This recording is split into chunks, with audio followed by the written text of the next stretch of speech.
சாந்தி. Murali date 31/7/2024. காலை முரளி பாப்தாதா மதுபன்.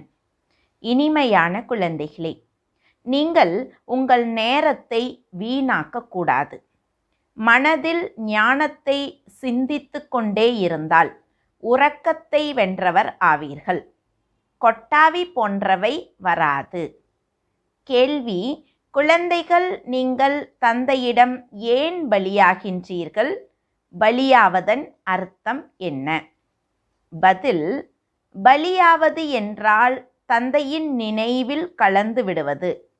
எப்போது நினைவில் கலக்கின்றீர்களோ அப்போது ஆத்ம வடிவ பேட்டரி சார்ஜ் ஆகிறது. ஆத்மா வடிவ பேட்டரி நிராகார தந்தையோடு இணைகிறது. அப்போது பேட்டரி சார்ஜ் ஆகிறது. விக்கிரமங்கள் விநாசம் ஆகின்றன. வருமானம் சேர்கிறது. ஓம் சாந்தி. ஆன்மீக தந்தை அமர்ந்து ஆன்மீக குழந்தைகளுக்கு புரிய வைக்கின்றார். இப்போது இங்கே நீங்கள் சரீரத்தோடு அமர்ந்திருக்கின்றீர்கள். மரணலோகத்தில் இது கடைசி சரீரம் என்பது உங்களுக்கு தெரியும். பிறகு என்ன நடக்கும்? பிறகு தந்தையோடு சாந்தி தாமத்தில் சேர்ந்திருப்பீர்கள். இந்த சரீரம் இருக்காது. பிறகு நம்பர்வார் முயற்சிக்கு தக்கபடி சொர்க்கத்திற்கு வருவீர்கள். எல்லோரும் ஒன்றாக சேர்ந்து வரமாட்டீர்கள். இங்கே ராஜதானி ஸ்தாபனை ஆகிக் கொண்டிருக்கிறது. தந்தை எப்படி சாந்தியின் சுகத்தின் கடலாக இருக்கின்றாரோ அப்படி குழந்தைகளையும் சாந்தியின் சுகத்தின் கடலாக மாற்றிக்கொண்டு இருக்கின்றார். பிறகு சென்று சாந்தி தாமத்தில் இருக்க வேண்டும். அதனால் தந்தையை, வீட்டை, சுகதாமத்தை நினைவு செய்ய வேண்டும். இங்கே நீங்கள் எந்த அளவு இந்த மனநிலையில் அமர்வீர்களோ அந்த அளவு உங்கள் ஜென்ம ஜென்ம பாவங்கள் சாம்பலாகும். இது யோக அக்னி என்று சொல்லப்படுகிறது. சந்நியாசி யாரும் சர்வசக்திவான் தந்தையோடு யோகம் வைப்பது இல்லை.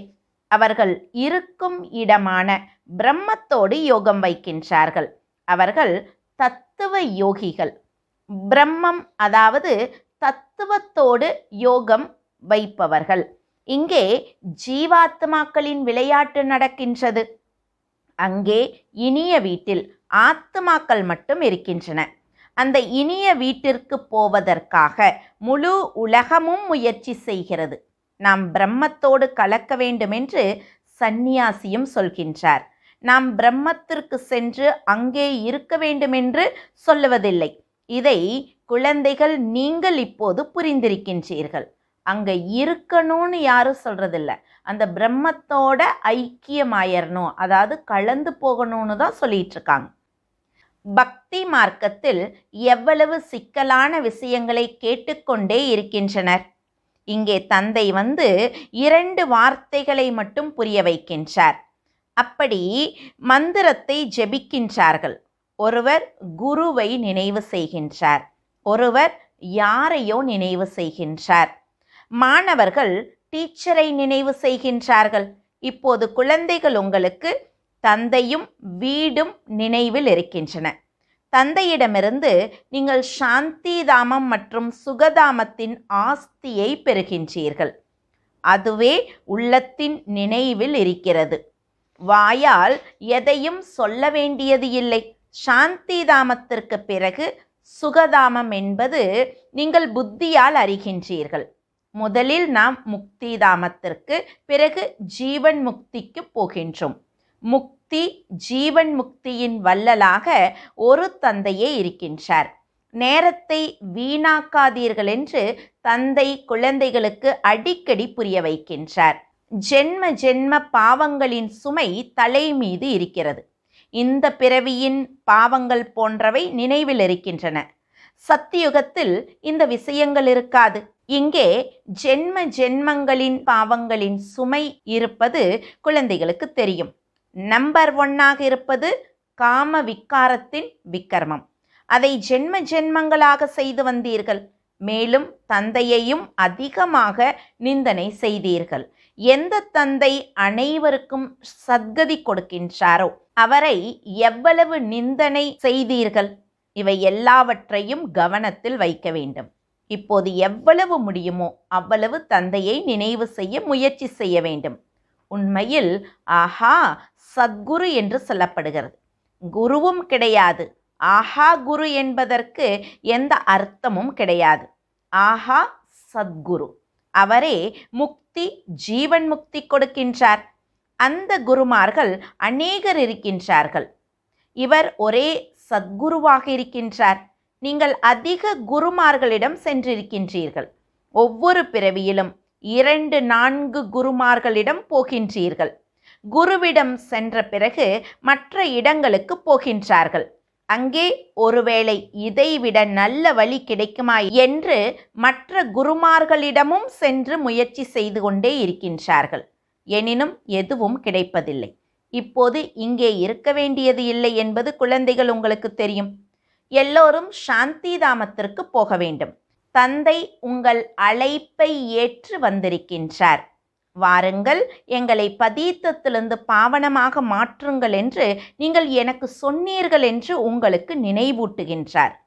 சாந்தி தாமமும் தூய்மையாக இருக்கிறது, சுகதாமமும் தூய்மையாக இருக்கிறது. எங்களை வீட்டிற்கு அழைத்து செல்லுங்கள் என்று அழைக்கின்றார்கள். எல்லோருக்கும் வீடு நினைவில் இருக்கிறது. எங்கள் வசிப்பிடம் பரந்தாமம் என்று ஆத்மா உடனே சொல்கிறது. பரம்பிதா பரமாத்மாவும் பரந்தாமத்தில் இருக்கின்றார். நாமும் பரந்தாமத்தில் இருக்கின்றோம். உங்கள் மீது குரு திசை அமர்ந்திருக்கிறது என்று இப்போது தந்தை புரிய வைக்கின்றார். இது எல்லையற்ற விஷயம். எல்லையற்ற திசை எல்லோர் மீதும் அமர்ந்திருக்கின்றது. சக்கரம் சுற்றி கொண்டே இருக்கிறது. நாமே சுகதாமத்திலிருந்து துக்கதாமத்திற்கும், துக்கதாமத்திலிருந்து சுகதாமத்திற்கும் வருகின்றோம். சாந்தி தாமம், சுகதாமம், பிறகு இந்த துக்கதாமம். இதையும் இப்போது நீங்கள் புரிந்து கொள்ளுகின்றீர்கள். மனிதர்களின் புத்தியில் இது அமர்வதில்லை. உயிரோடு இறந்து போக இப்போது தந்தை கற்பிக்கின்றார். விட்டில் பூச்சிகள் ஜோதியில் பலியாகின்றன. சில அதன் மீது காதலியாகி எரிந்து விடுகின்றன, பலியாகின்றன. சில சுற்றிவிட்டு சென்று விடுகின்றன. இவரும் பேட்டரியாக இருக்கின்றார். எல்லோருடைய புத்தி யோகமும் அந்த ஒருவரோடு இருக்கிறது. நிராகார தந்தையோடு பேட்டரி இணைந்திருக்கிறது. இந்த ஆத்மா, அதாவது பிரம்மா, மிக அருகில் இருப்பதோடு இவருக்கு மிக எளிதாகவும் இருக்கிறது. தந்தையை நினைவு செய்வதால் உங்கள் பேட்டரி சார்ஜ் ஆகி கொண்டே போகிறது. குழந்தைகள், உங்களுக்கு கொஞ்சம் சிரமம் ஏற்படுகிறது. இவருக்கு எளிதாக இருக்கிறது. இருந்தும் குழந்தைகள், நீங்கள் எவ்வளவு முயற்சி செய்கின்றீர்களோ அவ்வளவு முயற்சியை இவரும் செய்ய வேண்டி இருக்கிறது. இவர் எவ்வளவு அருகில் இருக்கின்றாரோ அவ்வளவு இவருக்கு சுமையும் இருக்கிறது. யாருடைய தலையில் பொறுப்புகள் இருக்குமோ என பாடலும் இருக்கிறது. இவர் மேல் அதிக பொறுப்புகள் இருக்கின்றன. தந்தையோ சம்பூர்ணமாக இருக்கின்றார். இவர் சம்பூர்ணமாக மாற வேண்டும். இவர் எல்லோரையும் பராமரிக்க வேண்டியதாக இருக்கிறது. இருவரும் ஒன்றாக இருக்கும்போது எண்ணம் வரத்தானே செய்கிறது. பெண் குழந்தைகள் எவ்வளவு அடி வாங்குகின்றார்கள். அதனால் துக்கம் ஏற்படும் தானே. கர்மாதீத் நிலை கடைசியில் வரும். அதுவரை எண்ணம் ஓடவே செய்யும். பெண் குழந்தைகளிடமிருந்து கடிதம் வரவில்லை என்றால் அவர்களுக்கு நோய் எதுவும் வரவில்லையே என எண்ணம் வருகிறது. சேவை செய்தி வரும்போது தந்தை நிச்சயம் அவரை நினைவு செய்வார். பாபா இந்த சரீரத்தின் மூலமாக சேவை செய்கின்றார். சில நேரம் முரளி கொஞ்சமாக நடக்கிறது. 2-4 நாட்கள் முரளி வராவிட்டாலும் உங்களிடம் பாயிண்ட்டுகள் இருக்கின்றன. நீங்களும் உங்கள் டைரியை பார்க்க வேண்டும். பேட்ஜை வைத்தும் நீங்கள் நன்றாக புரிய வைக்க முடியும். எப்போது ஆதி சனாதன தேவி தேவதா தர்மம் இருந்ததோ அப்போது வேறு எந்த தர்மமும் இருக்கவில்லை. மரமும் நிச்சயம் கூடவே இருக்க வேண்டும். வெரைட்டி தர்மங்களின் ரகசியத்தை புரிய வைக்க வேண்டும். முதலில் ஒரு அத்வைத தர்மம் இருந்தது. உலகில் சாந்தி, சுகம், பவித்திரம் இருந்தன. தந்தையிடமிருந்து ஆஸ்தி கிடைக்கிறது. ஏனென்றால் தந்தை சாந்தி கடலாக, சுகத்தின் கடலாக இருக்கின்றார். முன்னர் உங்களுக்கு எதுவும் தெரியாமல் இருந்தது.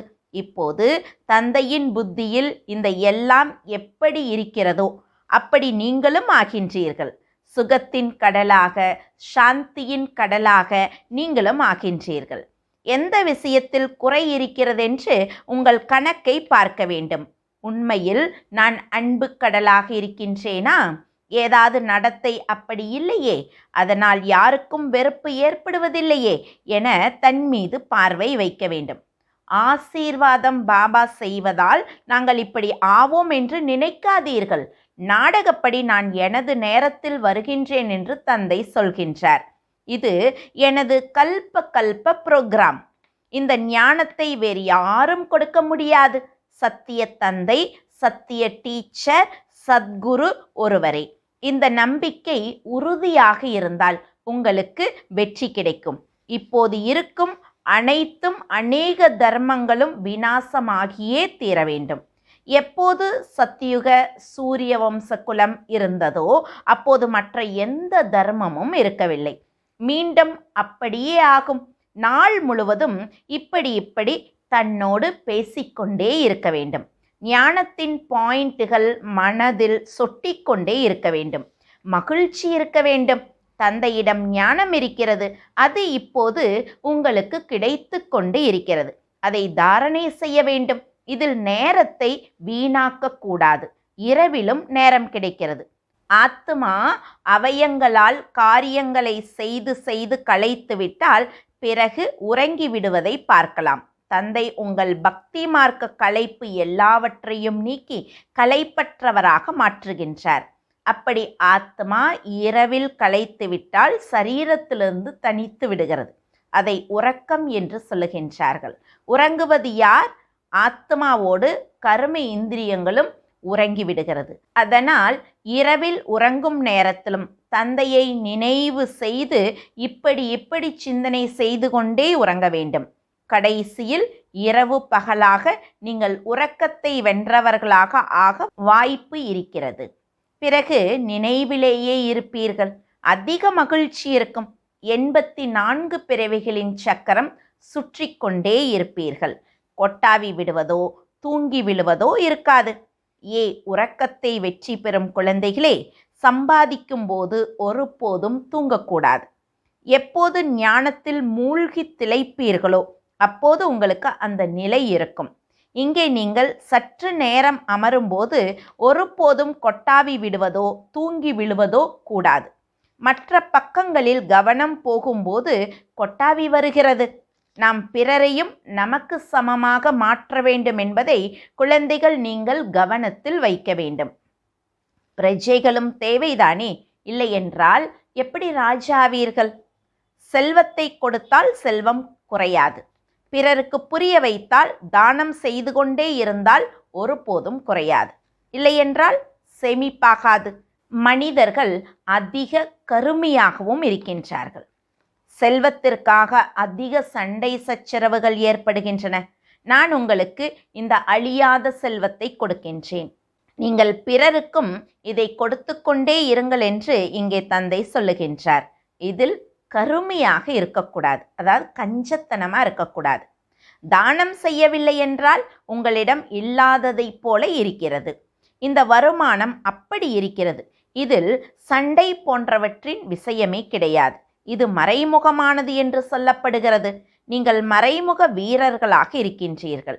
5 விகாரங்களோடு நீங்கள் சண்டை போடுகின்றீர்கள். உங்களை அன்னோன் வாரியர்ஸ் என்று சொல்லுகின்றார்கள். காலாட்படை வீரர்கள் அதிகம் இருக்கின்றார்கள். இங்கும் அப்படித்தான். பிரஜைகள் அதிகம் இருக்கின்றார்கள். மற்றபடி கேப்டன், மேஜர் போன்ற எல்லோரும் இருக்கின்றார்கள்.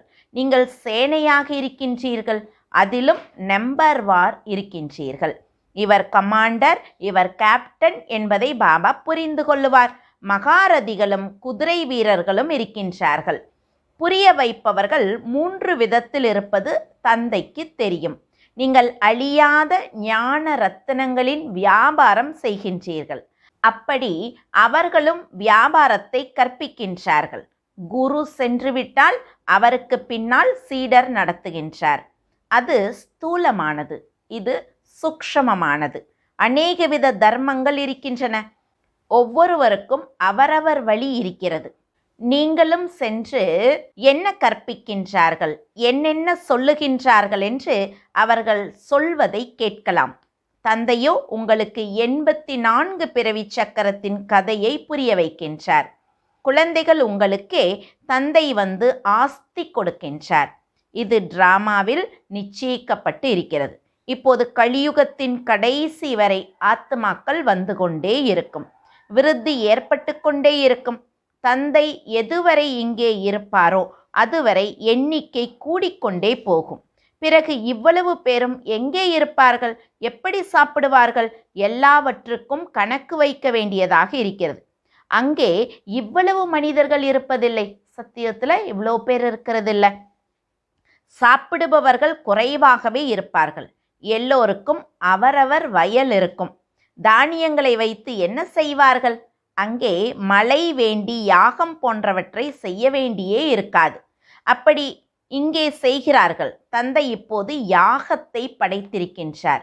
முழு பழைய உலகமும் இதில் சுவாக ஆக வேண்டும். இது எல்லையற்ற யாகம்.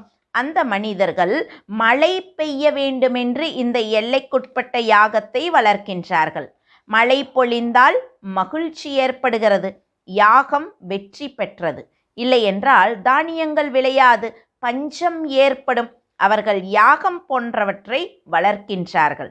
இருந்தும் மழை பெய்யவில்லை என்றால் என்ன செய்ய முடியும்? ஆபத்துகள் எல்லாம் வர வேண்டும். பேய், மழை, நிலநடுக்கம் எல்லாம் வர வேண்டும்.